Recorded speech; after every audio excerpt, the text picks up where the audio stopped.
Halo Bunda, selamat datang di channelnya si Bocil Rafka.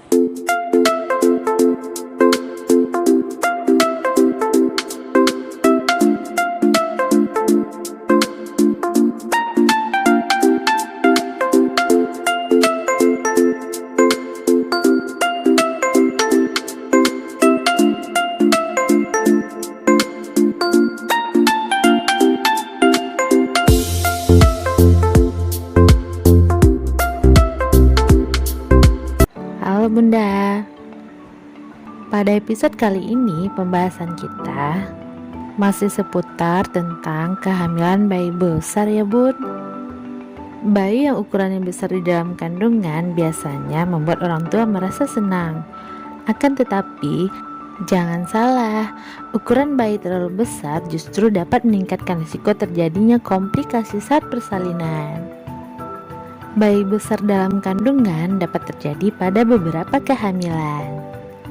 Makrosomia atau bayi besar adalah bayi yang lahir dengan berat badan lebih dari 4 kilo.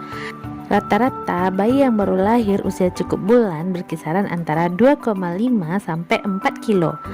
Pada kondisi tertentu, ada beberapa ibu hamil yang melahirkan bayi dengan berat badan di atas 4 kg.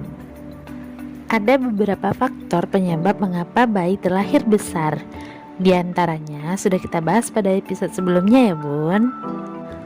Bahaya hamil bayi besar menyebabkan persalinan menjadi lebih rentan mengalami cedera baik pada ibu maupun pada janin. Pada ibu biasanya terjadi robekan jalan lahir yang luas, peregangan tulang simfisis berlebih pada panggul, melahirkan dengan bantuan alat forceps atau vakum, dan berpotensi melahirkan dengan operasi sesar akibat ketidaksesuaian panggul dengan kepala janin. Begitu pula pada bayi atau janin yang ada di dalam kandungan. Ia bisa mengalami cedera patah tulang akibat kemacetan bahu saat melewati jalan lahir. Bayi juga beresiko mengalami kelumpuhan saraf otak karena cedera kepala saat melewati jalan lahir. Pada saat berada di dalam luar rahim, bayi lebih mudah mengalami penurunan kadar gula darah yang berlebih. Bayi besar juga berisiko lebih tinggi mengalami gangguan pernafasan, terutama bayi besar yang lahir dengan usia kehamilan kurang dari 37 minggu. Meski tampak besar, tetapi karena belum cukup bulan, paru-paru bayi belum mampu berkembang sempurna dalam masa pertumbuhan selanjutnya. Bayi juga berisiko mengalami obesitas. Nah, perlu kita ketahui, berat badan seorang ibu hamil cenderung bertambah seiring pertumbuhan janin dalam kandungan.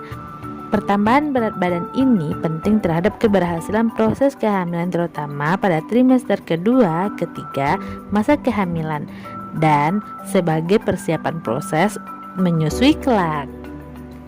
Nah, itulah bahaya hamil bayi besar yang harus Bunda ketahui. Ketahuilah kondisi yang dapat menyebabkan dan hal-hal yang perlu Bunda lakukan jika mengandung bayi besar. Lakukan pemeriksaan rutin ketika hamil agar dokter atau bidan dapat memantau kesehatan Bunda dan dapat mencegah hal-hal yang tidak diinginkan. Nah, itulah info dari si Bocil Rafka. Semoga bermanfaat ya Bun. Sampai ketemu di episode berikutnya. Dadah.